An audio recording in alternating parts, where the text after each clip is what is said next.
Je m'appelle Stéphanie, j'ai une trentaine d'années et je viens de Pasadena, en Californie.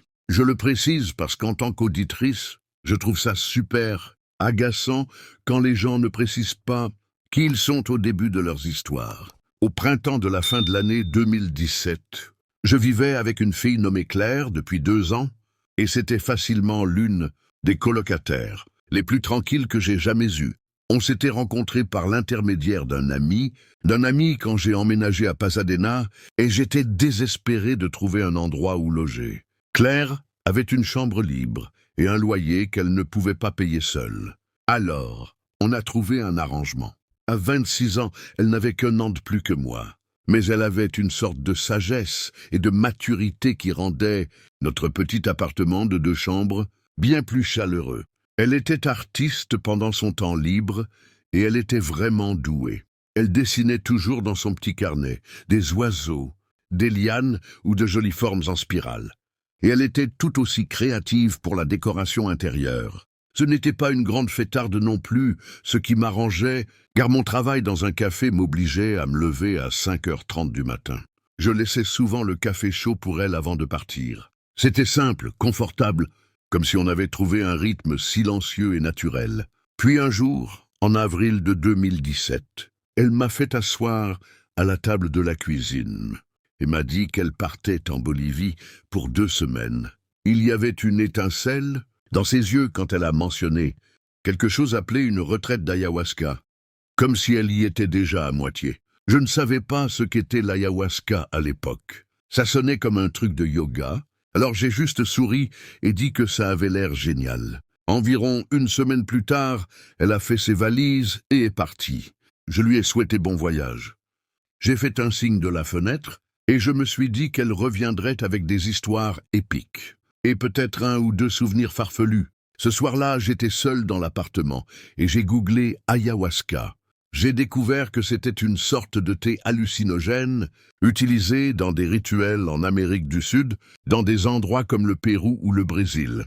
Les gens le buvaient avec des chamans, vomissaient à leurs tripes, puis voyaient des visions de Dieu, de démons ou de tout ce qui rôdait dans leur esprit. Les utilisateurs affirmaient que cela devait te briser ou libérer ton âme, parmi des dizaines d'autres affirmations grandioses. Et ce n'était vraiment pas mon genre. J'aimais ma réalité bien claire et mes pieds solidement ancrés au sol. Mais pour Claire, ça devait ressembler à l'aventure d'une vie. C'était elle, la spirituelle, toujours à la recherche de quelque chose de plus profond, des applis de méditation, des cartes de tarot, ou ce tas de cristaux de quartz qu'elle gardait sur le rebord de la fenêtre. Je suis allé me coucher en l'imaginant revenir bronzé, avec une histoire folle sur un esprit jaguar qui lui aurait parlé. J'ai tenu l'appartement pendant ces 2 semaines d'absence, et quand elle est revenue, j'étais prête à tout entendre. Claire m'a envoyé un message pour dire qu'elle prenait un taxi depuis l'aéroport. Environ 1 heure plus tard, la porte a grincé. Elle est entrée avec son sac jeté sur une épaule. Je m'attendais à la voir revenir détendue, reposée et évidemment avec un joli bronzage. Mais ses cheveux s'étaient emmêlés, sales, et sa peau avait un teint crayeux, comme si le soleil ne l'avait pas touchée pendant 2 semaines entières. Quand je lui ai demandé si elle s'était amusée, elle n'a même pas souri. Claire a laissé tomber son sac près de la porte, puis m'a regardé, sauf qu'on aurait dit qu'elle ne me regardait pas vraiment, mais plutôt à travers moi ou au-delà de moi. D'une voix plate et distante, elle a simplement dit « c'était intense ». Puis elle s'est traînée dans sa chambre et a fermé la porte derrière elle. Et c'était le premier signe que quelque chose clochait sérieusement. Claire avait toujours été très sociable, le genre de personne à s'affaler à côté de moi pour me raconter son service à la librairie ou le nouveau croquis sur lequel elle travaillait. Mais après son voyage en Bolivie, elle semblait distante. Je me suis dit que c'était la fatigue, le décalage horaire ou un truc du genre. Mais après une autre recherche sur Google, j'ai découvert que la retraite avait peut-être été bien plus difficile que prévu. J'ai lu à propos des purges, des vomissements et des heures interminables où l'on a l'impression que son esprit se défait. Et là, je me suis dit, pas étonnant qu'elle agisse comme une zombie. Elle avait probablement juste besoin de temps pour se poser. Alors j'ai décidé de lui donner l'espace dont elle avait besoin. Mais le temps ne semblait rien arranger. Une semaine passa, mais Claire ne retrouva pas son état normal. Elle devint super silencieuse. Elle ne me répondait que par des mots courts et secs, et elle ne lançait plus jamais la conversation. Ses croquis ne réapparaissaient plus sur le frigo, et les plantes que j'avais arrosées pendant son absence commençaient à faner. Mais c'était comme si elle ne le remarquait même pas. Je commençais à m'inquiéter. Peut-être qu'elle avait reçu une mauvaise nouvelle, ou que son voyage en Bolivie s'était mal passé. Mais quand je lui posai la question, Claire répondit simplement qu'elle ne voulait pas en parler. Je me dis alors que mes soupçons étaient probablement fondés, et que quoi que ce soit, elle en parlerait quand et si elle serait prête à le faire. Je pensais aussi que ce ne serait qu'une question de quelques jours tout au plus, avant qu'elle ne commence à aller mieux, mais je me trompais, et les choses ne firent qu'empirer. Depuis que je la connaissais, Claire avait toujours été végétarienne. C'était une excellente cuisinière. Elle préparait des sautés avec des poivrons et du tofu, ou de grandes salades parsemées de noix. Il y avait souvent des bols de fruits sur le comptoir, surtout des pommes ou des mangues. Et j'adorais vivre avec quelqu'un qui partageait ma passion pour une alimentation saine, mais ensuite, moins de 2 semaines après son retour de la retraite d'ayahuasca, le bœuf cru fit son apparition. La première fois que j'en vis, j'eus presque un moment de doute, comme un bug mental, où je me dis « Hein, je ne me souviens pas avoir acheté de la viande hachée. » Et puis, quand j'ai compris que c'était Claire qui l'avait achetée, je crois que j'ai vraiment laissé échapper un petit cri. Je lui ai demandé ce qui expliquait ce changement soudain. Et je n'oublierai jamais le ton plat avec lequel elle haussa les épaules et dit simplement « C'est le moment de changer. » Je suppose, je ne saurais pas assez insister à quel point cela ne ressemblait pas du tout à Claire. Et à ce stade, je commençais vraiment à m'inquiéter pour elle. Mais ce qui me glaça le sang, c'est la manière dont elle la mangeait. Elle ne cuisinait pas la viande hachée qu'elle achetait. Elle la mangeait crue avec les mains. Elle développa même l'habitude de le faire tard dans la nuit. Une fois, je m'étais réveillé en pleine nuit pour aller aux toilettes. En revenant dans ma chambre, j'ai entendu la porte du frigo grincer, venant de la cuisine ouverte sur le salon. Il devait être presque 3 heures du matin, et quand j'ai jeté un œil par la porte entr'ouverte, j'ai vu que la lune passait à travers les stores, transformant le sol en une sorte de quadrillage d'ombre. Et Claire était là, elle aussi, debout devant la fenêtre, fixant la lune. Je suis resté là à la regarder en silence jusqu'à ce qu'elle oscille légèrement. Puis j'ai filé dans ma chambre sans faire de bruit. Le lendemain, encore une fois, je lui ai demandé si tout allait bien, ou si elle voulait parler de quelque chose. Et elle m'a dit ce dont je suis maintenant. Pratiquement certaine, un mensonge. Je vais bien. Je me suis dit que si jamais elle allait encore un tout petit peu plus mal, j'allais probablement essayer de contacter sa famille pour organiser une sorte d'intervention. Et puis, les insectes ont commencé à apparaître. C'était un samedi après-midi. J'étais dans la cuisine en train de me faire une tartine grillée quand j'ai entendu un craquement derrière moi. Je me suis retourné et Claire était assise à la table, un bocal en verre devant elle. À l'intérieur, il y avait des grillons vivants. Je les regardais, horrifié, alors qu'elle plongeait la main dans le bocal. Les pattes des grillons grattaient contre le verre, et elle en saisit un entre ses doigts pour le jeter dans sa bouche. Je suis resté figé. Il y avait un couteau à beurre dans ma main, et le bruit humide et cassant dans mes oreilles me donna la nausée. Je me suis retourné vers le comptoir. J'ai étalé le beurre sur ma tartine, et je suis sorti de la pièce comme si de rien n'était. Mais quand ça s'est reproduit une deuxième fois, je n'ai pas pu l'ignorer. Quelques jours plus tard, c'étaient des scarabées, de gros scarabées noirs et luisants. Je les trouvais en train de les manger, debout près de l'évier. Cette fois-là, j'ai eu un haut le cœur. Le bruit est sorti de ma gorge, avant même que je puisse l'empêcher. Elle n'a pas réagi. Elle a simplement continué à manger. Mais quand je lui ai demandé ce qui lui prenait, elle a avalé ce qu'elle avait en bouche et s'est mise à parler. Elle m'a dit qu'elle avait appris 2 ou 3 choses sur elle-même, là-bas en Bolivie, et qu'elle avait décidé de faire quelques changements. Et que si je ne voulais pas essayer son nouveau régime alimentaire, c'était mon choix, mais que je n'avais pas à lui dicter ce qu'elle pouvait ou ne pouvait pas. Manger dans son propre appartement, elle n'avait pas l'air menaçante ou quoi que ce soit, mais Encore une fois, voir Claire être ne serait-ce qu'un peu confrontante. C'était tellement contraire à sa nature que ça m'a glacé. Et très vite, l'appartement ne me sembla plus être le nôtre. C'était devenu le sien, comme si elle l'avait revendiqué. Et sa chambre commença à puer. Une odeur épaisse et terreuse, comme de la terre mouillée et de la pourriture. Et elle cessa de se doucher.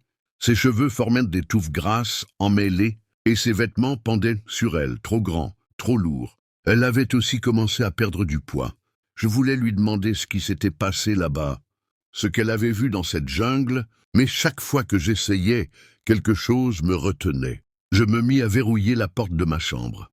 C'était une porte très fine, du genre qu'on pourrait probablement ouvrir avec une simple carte bancaire, mais ça me donnait un petit sentiment de sécurité, aussi fragile soit-il. Je restais allongé là, mon téléphone caché sous l'oreiller, écoutant Claire faire les 100 pas dans le couloir. Le travail devint ma bouée de sauvetage. 8 heures au café, à faire mousser du lait, essuyer les comptoirs, bavarder avec des habitués qui n'avaient aucune idée que ma colocataire était en train de sombrer à la maison. Puis, à la fin de la journée, je traînais après mon service, sirotant un latte froid pour retarder le moment de rentrée. Mais je devais bien y retourner à un moment donné. Et quand je le faisais, elle était là, assise ou debout près de la fenêtre. Soit elle m'attendait, soit elle fixait la lune. Le souvenir suivant que j'ai, c'est le moment où elle a commencé à couvrir tous les miroirs. Un jour, je suis rentré à la maison et j'ai trouvé chaque miroir de l'appartement recouvert de serviettes ou tourné face au mur. Et c'est aussi ce jour-là que j'ai trouvé des griffures sur la porte de la salle de bain, des entailles profondes, comme si elle l'avait lacérée avec quelque chose de tranchant. Elle s'en était prise à ses carnets de croquis aussi, ceux qu'elle remplissait avant de jolis dessins. Des pages avaient été arrachées, froissées, et celles qui restaient étaient recouvertes de gribouillis étranges. Au fusain, rien que les regarder me foutait les frissons. C'est là que j'ai compris qu'elle avait besoin d'aide, et pas juste un peu, d'une aide urgente. Je me suis dit que le lendemain, en rentrant du travail, j'allais lui parler sérieusement. Si ça ne marchait pas, ce serait le plan B, l'intervention. Mais l'ironie horrible de tout ça, c'est que quand je me suis enfin décidé à agir, il était déjà trop tard. Le lendemain soir, il faisait déjà nuit quand je suis rentré du travail. J'ai ouvert la porte de l'appartement, et la première chose qui m'a frappé, c'était l'odeur. Une odeur humide, métallique, plus forte encore que celle du bœuf cru. L'appartement était sombre, alors j'ai pensé que personne n'était là. Mais quand j'ai allumé la lumière, Claire était assise au milieu du salon, ou du moins ce qu'il restait d'elle. Elle était en tailleur, un grand couteau de cuisine dans une main, un lambeau de peau dans l'autre. Elle l'avait arraché de son visage, en commençant par le front, et elle l'avait tiré vers le bas comme un masque. Elle me regarda. La chair vive de son front brillait sous la lumière. Du sang dégoulinait sur ses cuisses. Et puis, avec des lèvres striées de rouge, elle me dit « Je dois voir ce qu'il y a dessous ». J'ai laissé tomber mon sac et je me suis mise à courir, hurlant à plein poumon. J'ai foncé jusqu'à ma chambre, claqué la porte et me suis appuyé contre elle après l'avoir verrouillée. Mes mains tremblaient pendant que je tâtonnais pour attraper mon téléphone. J'ai appelé le 911 et j'ai expliqué à la standardiste ce qui se passait. Pendant que je parlais, je l'entendais là dehors, dans le couloir. On entendait le couteau racler quelque chose et elle marmonnait de plus en plus fort. Jusqu'à ce que ça s'arrête, remplacé par un gémissement grave, une sorte de plainte animale, comme si elle venait seulement maintenant de se rendre compte de ce qu'elle avait fait, ou qu'elle commençait tout juste à ressentir la douleur. Je me suis laissé glisser contre la porte, mes genoux repliés, un doigt dans une oreille et l'autre main tenant le téléphone, écoutant la voix du répartiteur. Je tremblais, mais heureusement, la police arriva rapidement. J'ai entendu la porte d'entrée éclater sous l'impact d'une botte. Puis, les voix des 2 policiers criant des ordres. Ensuite, un grognement bestial, inhumain. Le claquement de pieds nus sur le parquet. Un autre cri. Un ordre de s'arrêter. Et puis, 2 coups de feu, secs, puissants. Les coups de feu étaient terrifiants. Mais le silence qui suivit fut pire encore. Quand j'ai enfin déverrouillé la porte, 2 ambulanciers étaient en train de refermer un sac mortuaire autour de Claire. Son visage, ou ce qu'il en restait, était tourné vers moi, un œil encore ouvert, vitreux et immobile. Un des flics m'a demandé si j'allais bien. J'ai hoché la tête, sur le moment. Mais non, je n'allais pas bien. J'étais plus bouleversé que je ne l'avais jamais été de toute ma vie. Je ne suis pas resté. Je ne pouvais pas. J'ai attrapé mes clés et mon téléphone et j'ai conduit jusqu'à chez mon amie Mia, de l'autre côté de la ville. Elle a ouvert la porte en pyjama, m'a regardé une seule fois, puis m'a tiré à l'intérieur. J'ai dormi sur son canapé, puis je lui ai tout raconté par morceaux. Mon amie n'a pas dit grand-chose. Elle m'a juste prise dans ses bras, m'a tendu une couverture et m'a laissé dormir, après m'avoir assuré que tout irait bien. Quelques jours plus tard, une fois que les flics avaient terminé sur les lieux, nous sommes retournés à l'appartement. Mia, son copain, son camion et moi. En moins d'une heure, on avait emballé toutes mes affaires, et le propriétaire n'a même pas essayé de me forcer à respecter le bail. Il avait déjà vu les taches de sang sur le parquet. Je vis maintenant chez Mia. Sa chambre d'amis est petite, juste un lit, une place et une commode, mais c'est à moi. Et dormir a été très difficile pendant un bon moment. Je faisais des cauchemars de LRA, des grillons et des scarabées sortant de sa bouche ouverte, avant que tout son visage ne se déchire. Et je me réveillais en sueur, puis je restais allongé là, jusqu'au lever du soleil, à me demander ce qu'elle avait vu dans cette jungle et ce qu'elle avait ramené avec elle. La police a appelé ça une crise psychotique et a accusé l'ayahuasca. J'ai lu moi-même que ça arrivait parfois, et je suppose que ça fait sens. Mais il y a encore des nuits où je garde la lumière allumée, où je verrouille la porte de ma chambre, et où je vérifie le miroir avant de dormir. Juste pour être certaine que c'est bien moi qui me regarde. Musique. Je m'appelle Athéna et j'ai lancé ma boulangerie artisanale à domicile durant l'été de 2020. J'avais été mise au chômage technique et l'ennui me tuait. Alors je me suis mise à faire de la pâtisserie pour m'occuper. C'était aussi un excellent moyen de gérer le stress, car je faisais toujours bien trop pour une seule personne. Mais ensuite, livrer mes douceurs à ma famille et à mes amis me donnait une bonne excuse pour sortir et marcher un peu. Quand ils me complimentaient sur mes créations, je pensais qu'ils étaient juste gentils et reconnaissants. Mais un jour, une amie m'a dit que je pourrais peut-être gagner de l'argent avec ça, en transformant la pâtisserie en une petite activité pendant le confinement. Et ça m'a fait réfléchir. À ce moment-là, la cuisine de mon appartement était minuscule, le plan de travail à peine assez large pour une planche à découper. Mais je m'en suis sorti. J'ai créé quelques profils sur les réseaux sociaux, téléchargé une douzaine de photos de mes meilleurs brownies, blondis et tartes, puis j'ai demandé aux bonnes personnes de partager ma page pour atteindre un maximum de monde. Une partie de moi pensait qu'il n'y avait aucune chance que ça fonctionne. Pas avec tous ces services de livraison ultra rapides qu'on peut utiliser en quelques clics. Mais je me suis lourdement trompé. Et j'ai découvert que, dans un monde de vendeurs anonymes en ligne, proposant des produits à bas prix, venus de l'autre bout du monde, il y avait une énorme demande pour du pain, des gâteaux, des tartes et des viennoiseries faits localement. La première semaine a été lente mais prometteuse, et la facilité d'organisation m'a permis de comprendre comment gérer efficacement ma cuisine. Puis, au fil de la semaine suivante, le bouche à oreille et la publicité locale ont fait doubler, tripler, puis presque quadrupler mes commandes en 8 jours très productifs. Et dès la 3e semaine, j'ai dû mettre certains clients sur liste d'attente, car mon planning était entièrement rempli. Entre la préparation, la pousse et la cuisson, je suis passé d'un ennui mortel à ne plus avoir une minute à moi. Mais avoir les mains occupées, c'était avoir l'esprit heureux, surtout quand tout cet argent en plus tombait dans ma poche. J'adorais gagner cet argent, et j'adorais avoir quelque chose qui m'évitait de devenir folle. Mais j'ai vite compris que j'aimais la pâtisserie, et gérer ma propre entreprise plus que tout ce que j'avais fait dans ma vie. Chaque jour, mon appartement était rempli du parfum chaud et levuré du pain, en train de lever ou de cuire, ou de sucre caramélisé. Et contrairement à mon ancien travail en entreprise, je pouvais voir les résultats de mon labeur juste devant moi, tandis que l'enthousiasme de mes clients m'apportait une satisfaction que je n'aurais jamais cru possible. Au bout de 2 mois, j'ai fait quelques calculs, et J'ai compris que si je travaillais 6 jours par semaine et augmentais mes prix de quelques pourcents, je pourrais quitter mon boulot et me consacrer à la pâtisserie à plein temps. Pour faire court, c'est ce que j'ai fait. Et pendant un peu plus d'1 an, j'ai été plus heureuse et plus épanouie que jamais dans ma vie. Mais alors que tout roulait enfin pour la première fois depuis longtemps, il y a eu l'incendie. C'était en pleine nuit, en octobre 2021. Je rêvais de mes levains qui bouillonnaient sur mon comptoir quand l'alarme incendie m'a soudain réveillé.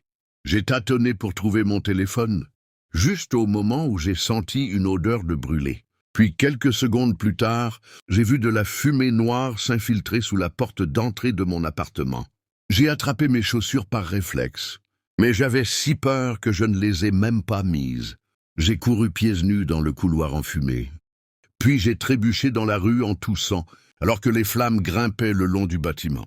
Au matin, la section du bâtiment contenant mon appartement n'était plus qu'une ruine calcinée, avec des poutres noircies, dépassant d'un mur de briques encore trempé par les lances à incendie. Et tout ce que je possédais était perdu. Mon mixeur, mes plaques de cuisson, mes vêtements, mes livres, tout avait brûlé ou avait été détruit par l'eau. Et je me suis tenu là, dans l'obscurité du petit matin, serrant mon téléphone et mes chaussures, en me demandant « Qu'est-ce que je vais faire maintenant ?» Mais comme d'habitude, maman avait une solution. Elle vivait toujours dans la même maison à demi-niveau, à Somerville. Celle où j'avais grandi, avec son bardage jaune fané, sa pelouse bien entretenue à l'avant, et la chambre d'amis qui abritait encore mon vieux lit, une place. Elle m'a dit que je pouvais rester aussi longtemps que nécessaire, si cela m'aidait à trouver le bon appartement. On en avait déjà discuté, et je lui avais dit que si je trouvais un endroit avec une grande cuisine bien équipée, il y aurait un potentiel énorme d'augmenter le chiffre d'affaires de mon activité de pâtisserie. J'étais reconnaissante pour sa patience pendant que je reconstruisais tout. Alors, après avoir acheté du matériel de pâtisserie et quelques essentiels pour la maison, je me suis remise au travail. Les clients se fichaient bien d'où venait le pain, tant qu'il était bon. Ils s'arrêtaient dans l'allée de maman, je leur remettais leurs commandes, et la vie reprenait doucement son cours. Mais je ne pouvais pas rester là pour toujours. J'avais besoin de mon propre chez-moi, dans un endroit central où des clients de toute la ville pourraient venir, avec une cuisine assez grande pour gérer l'expansion de mon activité. J'ai passé des semaines à chercher, assise sur le canapé de ma mère, l'ordinateur portable posé sur les genoux, à faire défiler les annonces jusqu'à ce que j'en ai mal aux yeux. Certains endroits étaient trop petits, d'autres trop loin et quelques-uns étaient parfaits, mais hors budget. Puis un après-midi, alors que la pluie tapotait contre les vitres du salon, je l'ai trouvé. Une annonce pour un appartement sur Mount Vernon Street, juste au nord de Boston Common. Je connaissais ce quartier depuis mon adolescence, quand je travaillais dans une pizzeria de Charles Street. Mount Vernon Street, c'était élégant et historique, bordé de maisons de ville en briques rouges qui brillaient sous la lumière. Certaines avec des balcons ornés de fer forgé, d'autres avec de larges fenêtres capturant les derniers rayons du soleil. J'adorais ce coin, c'était un vrai bond en avant. Un quartier qui respirait l'ancienne richesse et une fierté discrète. Et l'annonce offrait 2 étages, toutes les commodités, et un loyer qui ne me faisait même pas sursauter. Il y avait cependant une petite note à la fin. Les locataires potentiels doivent être prêts à respecter un ensemble strict condition. J'ai supposé que c'était des règles classiques. Pas de fête, pas de tabac, peut-être pas d'animaux. Et tout ça me convenait très bien. Ma vie, c'était la farine. Les fours, les levées très tôt, pas le chaos des nuits blanches. J'ai donc appelé le numéro quelques minutes après avoir vu l'annonce. Une femme a répondu. Sa voix était très soignée. Après avoir confirmé que j'appelais à propos de l'appartement, elle a commencé à me donner une longue explication. Elle s'est présentée sous le nom d'Evelyne et m'a expliqué que la maison appartenait à sa famille, qui cherchait un locataire pour partager l'espace avec sa cousine âgée, Ethel, atteinte d'une maladie rare qui la rendait très fragile et confinée à l'intérieur. J'aurais les 2 premiers étages pour moi seul, cuisine, salon, chambre. Mais le 3e étage où vivait Ethel était une zone interdite. Pas de coups à la porte, pas de discussion, pas un pied posé là-haut. Briser les règles, et c'était dehors. Bale résiliait immédiatement. Evelyne a insisté sur le fait que ce n'était pas une question de contrôle ou de caprice, mais de préserver la santé et la dignité d'Ethel, et le peu de temps qu'il lui restait sans doute. Je n'aurais pas à m'occuper d'elle. Des infirmières et des aides soignantes s'en chargeaient. Et à part en cas d'urgence, il était même possible qu'on ne se croise jamais. C'était étrange comme installation, mais j'entendais sans cesse dans ma tête maison entière. 2 étages dans un quartier prisé pour le prix d'un simple studio. C'était trop beau pour laisser passer ça. J'ai dit à Evelyne que je voulais visiter, et on a fixé un rendez-vous pour le lendemain. Quand je suis arrivé, la maison était encore plus impressionnante que dans mon imagination. Elle se dressait sur Mount Vernon Street, avec sa façade de briques vieillie mais imposante, le genre d'endroit qui avait vu passer les siècles sans broncher. Les marches de devant étaient polies par le temps. La porte, une lourde plaque de chêne, arborait un meurtoir en laiton en forme de tête de lion. J'étais conquise.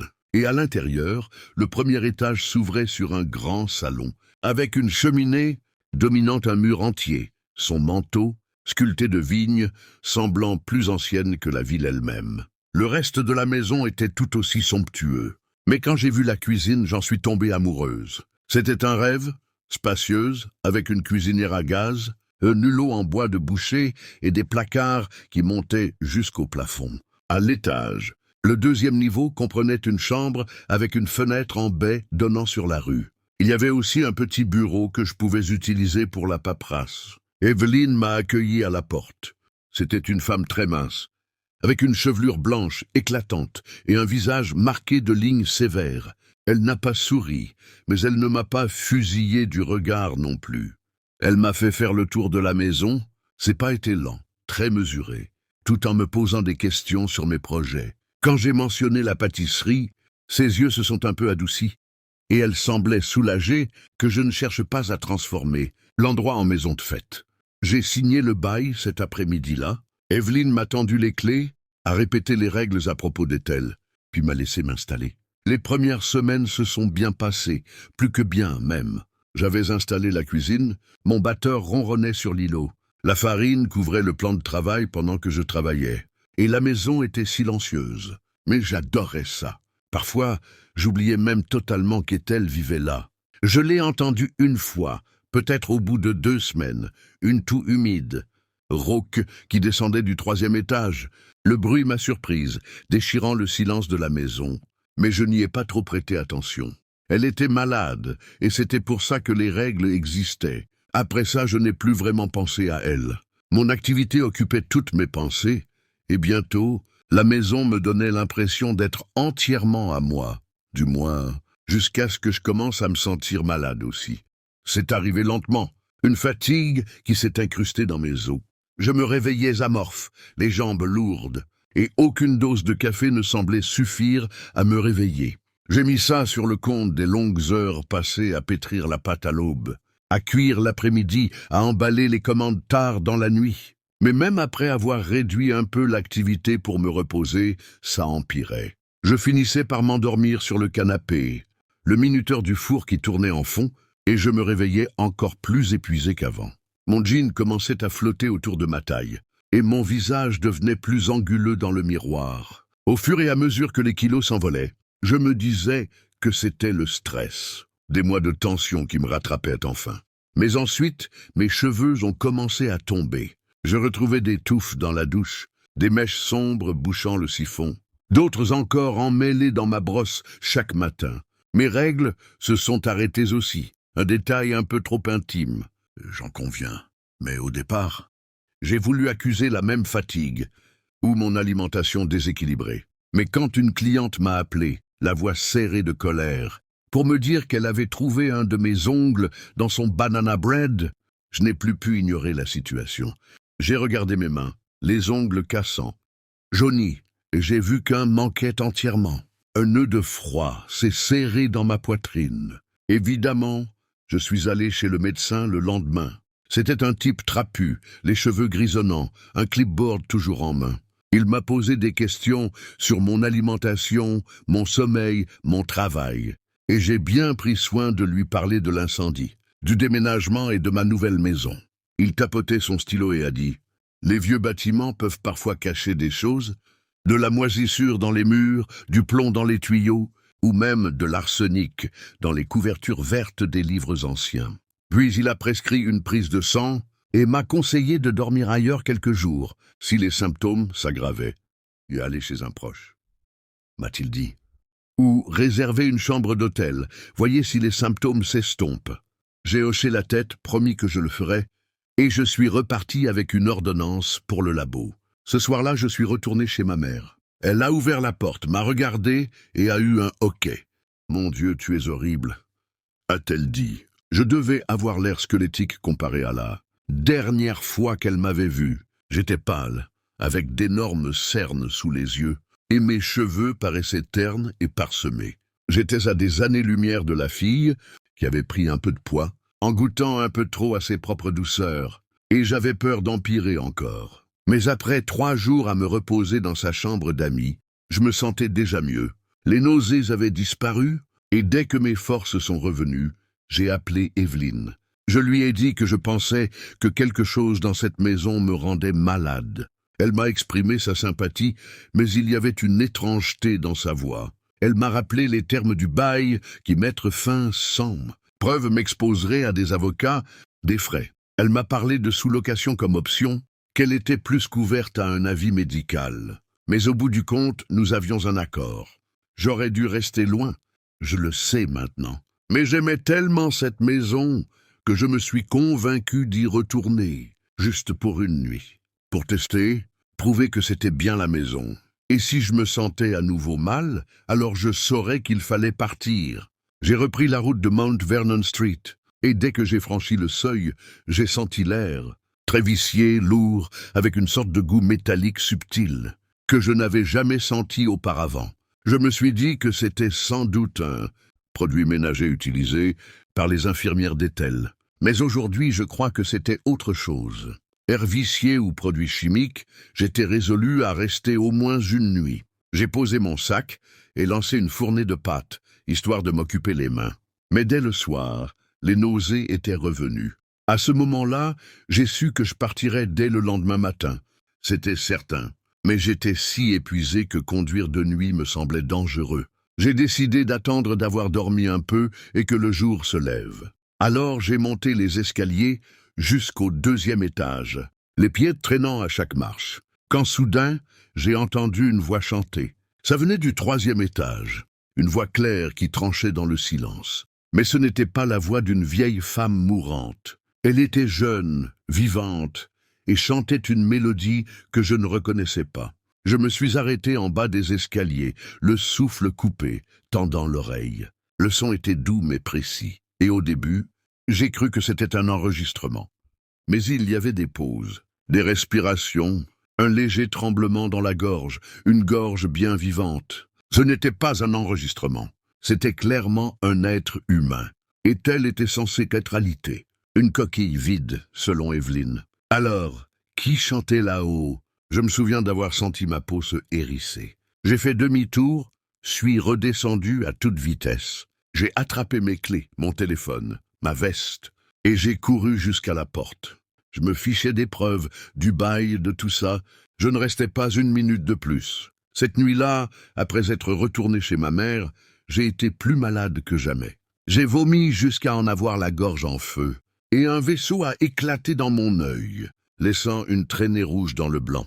Et le matin, quand j'ai croisé mon reflet, j'ai vu une étrangère. Mes joues étaient creusées, mes yeux vides, et mes cheveux tombaient tellement que l'on voyait mon cuir chevelu. Je me suis effondré en sanglots dans les bras de ma mère, et je lui ai tout raconté. La maison, la maladie, le chant. Elle m'a serré très fort et m'a dit que tout irait bien, qu'on allait se battre contre ce bail, qu'on obtiendrait des preuves, qu'on engagerait des experts, et qu'on forcerait Evelyne à me libérer. Mais rien n'a fonctionné. Mes analyses de sang sont revenues normales. Aucune toxine, aucune allergie. Rien qui puisse expliquer ce qui m'arrivait. On a même payé un spécialiste des matériaux dangereux pour inspecter la maison. Un homme bourru avec une mallette et un clipboard, qui a passé des heures à tester l'air, gratté les peintures, cherché des moisissures, et il n'a rien trouvé. La maison est ancienne, a-t-il dit, mais elle est sûre, conforme aux normes. Et comme il n'y avait aucune preuve concrète, Evelyne n'a rien voulu entendre. On a fini par payer le bail jusqu'au bout. Des milliers de dollars que je n'avais pas, empruntés à ma mère et à son compagnon, juste pour en finir. Je suis retourné vivre chez elle, et en quelques jours, j'allais déjà mieux. J'ai repris du poids, mes cheveux ont commencé à repousser. Mon énergie est revenue. Quoi qu'il y ait eu dans cette maison, ça s'est arrêté. J'ai fini par trouver un autre logement, bien plus petit, avec une toute petite cuisine, dans le nord de la ville. La boulangerie a repris, la vie s'est stabilisée, et j'ai essayé d'oublier. Mais la maison de Mount Vernon Street ne m'a jamais vraiment lâché. Je me souviens de ces nuits blanches, allongées, les yeux au plafond, à rejouer tout ça dans ma tête. Qu'est-ce qui était là-haut, au 3e étage? Était-ce elle défiant sa maladie, ou quelque chose d'autre? Parfois, je faisais des recherches en ligne tard, quand je ne trouvais pas le sommeil, les archives de propriété, les vieux articles, mais je ne trouvais rien. Aucun scandale, aucun décès, juste une sorte de page blanche. Et la maison restait là, fière, silencieuse, gardant ses secrets. Et il y a quelques mois, je suis repassé devant. Je me souviens, c'était un soir glacial de janvier, j'étais dans le quartier pour une livraison. Je ne sais pas pourquoi je l'ai faite, par curiosité. Ou peut-être un besoin inconscient d'y faire face. La maison avait l'air inchangée. La brique brillait faiblement dans la lumière du crépuscule. Les fenêtres étaient noires, immobiles. Je me suis garé de l'autre côté de la rue. Le moteur tournait toujours. Je restais là à observer. La maison est restée figée un moment. Juste une autre maison tranquille, dans une rue tranquille de Boston. Et puis, soudain, j'ai vu une ombre. Fine, rapide. Elle est passée devant une fenêtre du 3e étage. Mes mains se sont crispées sur le volant. J'ai appuyé à fond sur l'accélérateur. Et je me suis enfui. Je ne sais pas ce qu'il s'est passé dans cette maison. Et je ne crois pas que je le saurai un jour. Mais ce n'était pas mon imagination. Il y avait quelque chose là-bas. Quelque chose qui s'est accroché à moi et qui ne m'a lâché que quand j'ai fui. Je suis en sécurité maintenant. Heureuse même.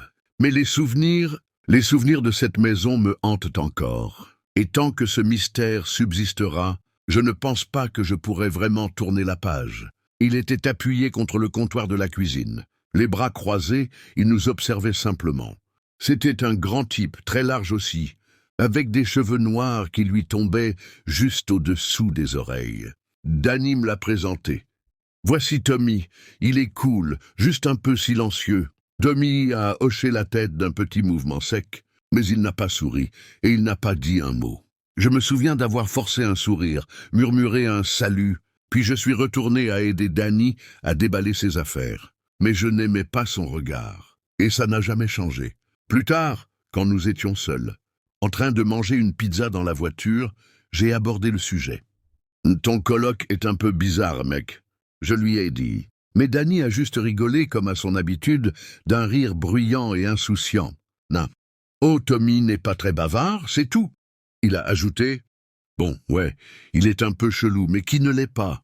Il n'avait pas tort. Mais je n'étais toujours pas convaincu. Il y avait quelque chose chez Tommy qui me mettait mal à l'aise. Mais Danny était mon meilleur ami, et je ne voulais pas l'ennuyer avec ce qui n'était, après tout, qu'un simple pressentiment. Alors j'ai laissé tomber. Bon, petite leçon d'histoire avant de continuer. Danny et moi, on se connaissait depuis longtemps, depuis le lycée. Et aussi loin que je me souvienne, c'était le genre de mec qui pouvait dormir à travers une tornade. Et comme tout ça s'est passé avant que les haut-parleurs, ultra puissants des téléphones, portables ne deviennent la norme. La fonction réveil sur les portables se limitait à de petits bips monotones qui se répétaient sans fin. Et la fonction vibration, me demanderez-vous, Danny n'aurait-il pas pu poser son téléphone sur un bureau ou une autre surface dure pour entendre le vrombissement du réveil? Pas s'il voulait le recharger pendant la nuit, parce qu'à cette époque-là, et je suis sûr qu'un ingénieur viendra expliquer pourquoi dans les commentaires, certains téléphones cessaient complètement de vibrer dès qu'ils étaient branchés à une prise. Un vrai souci de pays développés sans doute, mais la solution était simple. Il a acheté une station d'accueil pour iPod, avec fonction réveil. Comme ça, il pouvait se faire exploser les oreilles, avec un morceau de Panta quand il avait besoin de se lever. Mais cette station d'accueil est vite devenue la chute de la moitié de nos blagues, parce que même avec du métal assourdissant, Danny ne se réveillait qu'une fois sur deux. Une fois, il dormait chez moi, et il avait programmé la station la veille. Elle s'est mise à hurler vers 7 heures du matin. Pour info, c'était la chanson The Great Southern Trendkill de Panta. Elle commence par un mec qui hurle, grogne à plein poumon. Ça m'a réveillé d'un bond. J'ai regardé de l'autre côté de la pièce, m'attendant à ce que Danny se lève en sursaut lui aussi. Mais non, il était affalé sur son matelas gonflable, tel une étoile de mer, en train de ronfler. Quand les hurlements ont cessé et que les riffs de guitare ont pris le relais, je lui ai lancé un oreiller. Il s'est réveillé, agacé, comme s'il n'y avait pas de musique, à briser les tympans qui jouaient à 2 centimètres de sa tête. J'ai trouvé ça drôle sur le moment, mais avec le recul, il y avait probablement une explication médicale. Peut-être une forme de surdité que personne n'avait jamais identifiée. Mais dans tous les cas, Tommy, lui, ne trouvait pas ça drôle. Et il ne partageait pas notre tolérance pour les habitudes de Danny. Danny m'en a parlé, peut-être une semaine après avoir emménagé. « Tommy déteste le réveil », il a dit, sur un ton détendu comme si ce n'était rien. Il dit que ça le réveille et qu'il n'arrive plus à se rendormir après. Il n'arrête pas de me lancer des regards à cause de ça. Il a rigolé. Je lui ai dit que j'utiliserais autre chose. Tu me connais. Oui, je le connaissais. Il n'allait rien changer. Ou plutôt, Danny mettait toujours 3 plombes à régler les petits trucs de la vie. Cette station iPod lui hurlait dessus depuis des années à ce stade, et il n'avait jamais pris la peine de la remplacer ou de baisser le volume. « Fais gaffe, mec, danse, mec. » Je lui ai dit, à moitié en plaisantant. « Tommy, c'est un drôle d'oiseau. » Danny a encore ri, et j'ai eu droit à un « Tu t'inquiètes trop. » Mais les choses ont dégénéré très vite. Un soir, Danny m'a envoyé un texto à propos de Tommy, qui agissait bizarrement. C'était une photo d'un mot collé sur le frigo. « Le silence est d'or », décrit en lettres capitales avec un marqueur noir. Ce mec a le sens du drame, avait écrit Danny avec un emoji qui rigole. Puis, une autre fois, il m'a dit que Tommy était resté planté dans le couloir, devant la porte de sa chambre, en pleine nuit, sans bouger, juste à fixer la porte. Je l'ai surpris en allant boire de l'eau. M'a-t-il écrit. Ça m'a foutu la trouille. Mais il a juste dit qu'il croyait avoir entendu un bruit. Je lui ai dit de partir, de trouver un autre endroit, de venir dormir sur mon canapé s'il le fallait. Mais il m'a répondu que ce n'était pas si grave. Surtout que le loyer était vraiment bas, et j'aurais dû insister. J'aurais dû débarquer avec un camion et le tirer de là moi-même. Mais avec le recul, tout paraît toujours évident, pas vrai? Je crois que c'était un mardi quand c'est arrivé. Je n'avais eu aucune nouvelle de Danny de toute la journée. Et ce n'était pas du tout dans ses habitudes. Parce qu'il m'envoyait généralement des textos débiles sur lesquels on éclatait de rire plus tard. Mais ce jour-là, mon téléphone est resté silencieux. Et l'après-midi venu, je commençais à m'inquiéter sérieusement, le vérifiant toutes les quelques minutes pour voir s'il y avait un message ou un appel manqué. Mais rien. Le soir, l'inquiétude me rongeait tellement que je suis monté dans ma voiture et j'ai conduit jusqu'à l'appartement de Danny. La porte était déverrouillée quand je suis arrivé. Et même si Danny avouait lui-même qu'il était bordélique, il laissait ses vêtements traîner partout. Empiler la vaisselle, il n'était pas négligent. Il n'aurait jamais laissé sa porte ouverte. Je suis entré, le salon était plongé dans l'obscurité, à l'exception du clignotement de la télévision. J'ai appelé son nom, sans réponse. J'ai contourné la table basse, encombrée de canettes de bière vides et de sacs de chips froissés, puis je suis entré dans sa chambre. Et je l'ai trouvé là, sur le lit. Danny était étendu, un bras pendant au bord du matelas, comme s'il s'était endormi en plein milieu d'une sieste, comme il le faisait souvent. Mais les draps étaient trempés de rouge. Une large tache sombre s'étalait sous lui, s'infiltrant dans le matelas. Du sang coulait lentement le long du lit, goûtant de manière régulière sur le sol, là où cette foutue station d'accueil était en miettes, plastique fendu, fils éparpillés. La gorge de Danny avait été tranchée. Une entaille irrégulière, affreuse, comme si elle avait été faite avec quelque chose de terne. Pas une coupe nette, mais complètement déchiquetée, la peau arrachée sous la force. Quand j'ai vu ses yeux vides fixant le plafond, j'ai reculé d'un bond, une boule me comprimant la poitrine. Et puis je l'ai entendu. Le grincement d'une latte du plancher venant du couloir derrière moi. Tommy était là, debout, juste derrière la porte. Son visage était impassible. Aucune colère, aucune panique, rien. Comme s'il attendait, je ne sais pas, un fichu bus. Il ne pouvait pas s'arrêter. Se m'a-t-il dit. Ce bruit chaque matin, je lui ai demandé « Je t'ai prévenu ». Je suis resté figé. Mon cerveau me hurlait de courir, de crier, de faire quelque chose. Mais mes jambes refusaient de bouger. Il a avancé d'un pas. Ses chaussures ne faisaient aucun bruit sur la moquette. Ses yeux ont glissé vers l'horloge brisée, puis sont revenus vers moi. « Ah, tu l'as entendu aussi, pas vrai ?» a-t-il dit. « Tu sais comment c'était. » Il a fait encore un pas vers moi, et j'ai fui. Je ne me souviens pas d'avoir décidé de courir. Je me souviens seulement de mon corps se jetant en avant, mon épaule percutant le chambranle de la porte, alors que je me glissais dehors. J'ai heurté la porte d'entrée, tâtonné pour attraper la poignée pendant une fraction de seconde, puis elle s'est ouverte en grand, cognant contre le mur. Derrière moi, j'entendais Tommy. Il ne courait pas. Il avançait, lentement, à pas réguliers, qui résonnaient dans l'escalier étroit. J'ai atteint ma voiture. Mes mains tremblaient tellement que j'ai laissé tomber mes clés 2 fois avant de réussir à les enfoncer dans la serrure. Je ne me suis pas retourné avant de démarrer à toute vitesse. Et là, il était là, debout dans la rue, me regardant partir avec ce même regard vide dans les yeux. Les flics l'ont arrêté plus tard dans la nuit. Je les avais appelés depuis une station-service, à 1 kilomètre de là. Mon cerveau était tellement grillé qu'ils ont dû me faire répéter plusieurs fois. Ils ont trouvé Tommy dans l'appartement, assis sur le canapé. Le couteau qu'il avait utilisé pour tuer Danny reposait dans l'évier de la cuisine. Il ne l'avait même pas lavé. Il ne s'est pas débattu. Il n'a pas résisté. Il a juste laissé les policiers le menotter et l'emmener. Ils m'ont dit qu'il marmonnait encore à propos du réveil, que ça devait s'arrêter. Danny était mort depuis le matin, ont-ils dit. Probablement tué juste après que l'alarme ait sonné à 6 heures. Tommy était resté là toute la journée avec lui, rien que lui et le corps, la télévision clignotant en arrière-plan. Je pense encore souvent à Danny.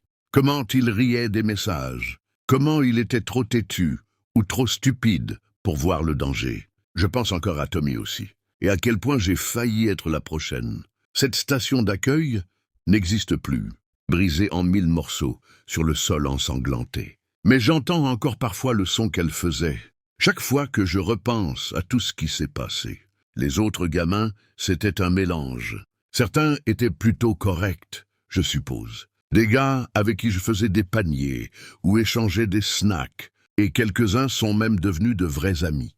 Mais ensuite, il y avait les autres, ceux dont tout le monde avait peur. Et pour être honnête, ils ne laissaient aucun doute. Tu savais direct qu'il ne fallait pas les chercher.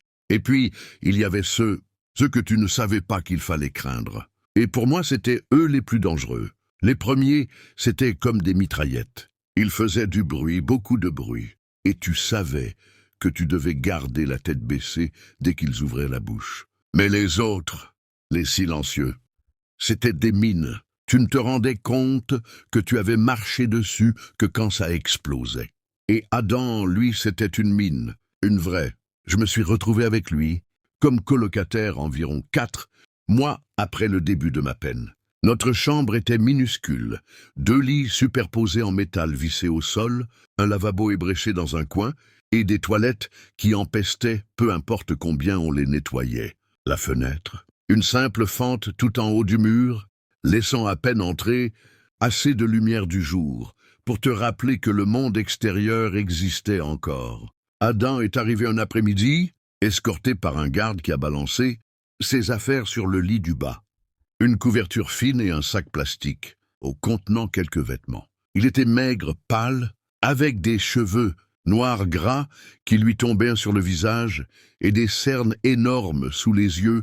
Oh, comme s'il n'avait pas dormi depuis des années. Il ne m'a pas regardé au début. Il s'est juste assis là, voûté, les yeux fixés au sol. Et j'ai pensé qu'il était timide ou flippé, comme la plupart des nouveaux. Mais je me suis trompé. J'ai vite compris qu'il était bizarre. Parce qu'il ne semblait pas vraiment dormir. La première nuit, je me suis réveillé à cause du grincement du lit superposé. Et je l'ai vu assis droit comme un piquet, fixant le mur, les yeux grands ouverts dans le noir. J'ai cru qu'il avait juste le trac du premier soir, comme tous les autres. Mais non, c'était juste Adam. Je ne pense pas qu'il dormait plus de 2 heures par nuit. Et ça a fini par perturber mon propre sommeil. Je restais allongé là, avec mon oreiller enroulé autour de la tête, essayant d'ignorer les sons qu'il murmurait dans le noir. Et des heures plus tard, je me réveillais, les yeux brûlants, épuisés. Et il était toujours là, fixant exactement le même point, avec le même regard rouge et creusé. Adam n'était pas fan de l'hygiène non plus, à tel point que notre chambre puait à cause de l'odeur qui imprégnait ses draps. Ça sentait la sueur, la crasse, mélangée à l'air vicié. Et je retenais mon souffle chaque fois que je passais près de lui, juste pour ne pas avoir à sentir ça. Un jour, j'en pouvais plus. Je lui ai dit « Mec, s'il te plaît, prends une douche, je t'en supplie. Tu peux. » Sérieux, il n'a rien dit. Il a juste incliné lentement la tête, comme s'il y réfléchissait. Et quelques heures plus tard, il est parti vers les douches. Quand il est revenu, trempé, j'étais tellement soulagé que je l'ai remercié. Mais j'ai parlé trop vite. Il m'a fallu quelques minutes pour réaliser que, d'une manière ou d'une autre, il sentait encore mauvais. Comme s'il s'était juste mis sous l'eau chaude, sans utiliser de savon. L'odeur était horrible. Vraiment horrible. Mais le pire, c'était ses murmures. Adam se parlait tout le temps, avec cette voix basse, râpeuse, qui me tapait sur les nerfs. Le jour, c'était juste agaçant. Il marmonnait pendant que j'essayais de lire les vieux comics abîmés qu'on se refilait. Je ne comprenais pas ce qu'il disait, mais je ne pouvais pas l'ignorer. Mais la nuit, c'était flippant. Je me réveillais à cause de ça. Ce murmure constant, comme une radio oubliée dans une autre pièce. Et dans l'obscurité, avec les ombres étirées sur les murs, ça sonnait comme dans un putain de film d'horreur. Je le fixais à travers la pénombre et je voyais ses lèvres bouger. Et ce sifflement continu, coupant le silence, me filait des frissons dans tout le corps. J'ai tenu le coup pendant des semaines, jusqu'à ce qu'un soir je craque. J'avais à peine dormi, mes yeux me brûlaient, et Adam recommençait à chuchoter dans le noir. Je me suis redressé, le lit grinçant sous mon poids, et j'ai lâché un truc du genre « Mec, pourquoi tu fais toujours ça? Pourquoi tu parles tout le temps dans le vide? Ça me rend dingue !» Il s'est arrêté. Puis il a lentement tourné la tête vers moi, comme une marionnette suspendue à des fils. « Je ne parle pas dans le vide, a-t-il dit. » Sa voix était calme, mais claire. « Je parle à ma petite sœur. » Alors écris-lui une lettre, ou appelle-la, j'en sais rien, j'ai répondu. « Mais arrête de me réveiller, sérieux. » Adam a regardé sans ciller, et il m'a dit « Elle est morte. » Et sa réponse m'a frappé comme une claque monumentale. Je me suis senti mal, vraiment mal. Comme si la culpabilité s'enroulait dans mes entrailles comme un tire-bouchon. J'avais perdu des gens, moi aussi. Pas un frère ou une sœur, non. Mais je savais ce que ça faisait. Je savais que ça faisait mal. Je me souviens avoir frotté mes yeux et soupiré avant de dire quelque chose comme « Désolé, mec. C'était pas pour te blesser. » Mais à ma grande surprise, Adam a laissé échapper un petit rire aigu. Un rire sans aucune joie. « C'est pas grave, » a-t-il dit, sur un ton qui m'a immédiatement mis mal à l'aise. C'est moi qui devrais être désolé. Il n'a pas attendu que je pose de questions. Il a juste commencé à parler. Sa voix était lente, régulière, comme s'il attendait depuis des années, des décennies. Adam a dit que quand il avait 5 ans et que sa sœur en avait 3, ils prenaient un bain ensemble. Ils éclaboussaient partout, se disputaient un jouet, des trucs d'enfants, rien de plus. Mais Adam en a eu marre. Il ne voulait plus avoir de petite sœur. Il ne voulait plus qu'elle lui prenne ses jouets, son espace ou l'attention de leurs parents. Alors, il lui a frappé la tête contre le rebord de la baignoire pour l'assommer. Puis, il l'a maintenue sous l'eau. Elle s'est débattue, ses petites jambes frappant les parois de la baignoire. Il l'a gardée sous l'eau, même quand elle s'est mise à paniquer, à se noyer. Des bulles remontaient à la surface. L'eau débordait, mouillait tout le sol. Elle griffait ses bras, disait-il. Ses minuscules ongles s'enfonçaient dans sa peau, mais Adam ne l'a pas lâché. Il a regardé son visage sous l'eau, ses yeux grands ouverts, sa bouche en cri muet. Et quand elle a enfin arrêté de bouger, quand elle est devenue toute molle, il est resté là, à la fixer, son corps sans vie flottant juste sous la surface. Ses cheveux s'étalant autour comme des algues. Il est resté là, jusqu'à ce que leur mère entre dans la salle de bain et hurle. Il a dit à ses parents que c'était un accident, qu'elle avait glissé, qu'elle s'était cogné la tête, qu'il croyait qu'elle faisait semblant, jusqu'à ce qu'il comprenne qu'elle ne jouait pas. Ses parents n'ont pas voulu croire qu'il avait pu faire ça. Alors ils ont avalé son histoire. Ils s'y sont accrochés, même quand ils ont enterré la vérité avec le petit cercueil de leur fille. Les flics n'ont pas creusé trop loin, pas avec les parents qu'ils couvraient. Les enfants ne tuent pas, et qu'ils disaient, pas exprès, pas comme ça. Et puis, les pauvres parents avaient déjà assez souffert. Leur prendre leur seul enfant survivant, ce serait cruel. Alors, Adam s'en est sorti, libre, aucune punition, aucun dossier, rien. Et avec le recul, je crois que j'avais juste envie de croire qu'il n'était pas un monstre. Alors je lui ai demandé s'il regrettait. Et à ma grande surprise, il m'a dit oui. Mais ce soulagement n'a pas duré. Il ne regrettait pas parce qu'elle lui manquait. Et encore moins parce qu'il avait profité de toute la pitié qu'on lui avait donnée pendant des années. Le pauvre petit garçon qui avait vu sa sœur se noyer.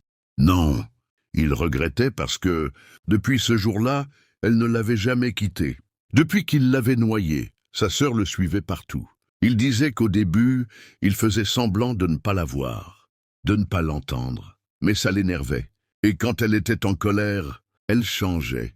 Adam disait que, quand elle se mettait en rage, elle devenait grande, très grande, fine, déformée. Ses bras, son visage, tout devenait creux, coupant, et elle se penchait sur lui dans le noir, en silence, la bouche ouverte dans un cri silencieux, le même cri qu'elle avait poussé dans la baignoire. Alors, il avait commencé à lui parler, à lui murmurer dans le noir pour la calmer. Il s'en fichait de passer pour un fou, parce que l'alternative y était bien pire. Quand il a terminé son histoire, je suis resté là, assis. Je sentais l'air devenir plus froid. Elle est ici maintenant? J'ai dû forcer les mots à sortir. Adam a lentement hoché la tête, puis a jeté un regard vers le coin près du lavabo.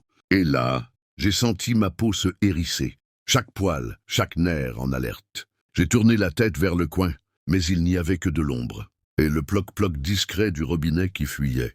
Et pourtant, comme je l'ai dit, l'air était devenu plus lourd. Je n'ai quasiment pas dormi cette nuit-là. Je suis resté allongé, les yeux ouverts, à l'écouter murmurer à nouveau. Sauf que cette fois, ce n'était pas agaçant.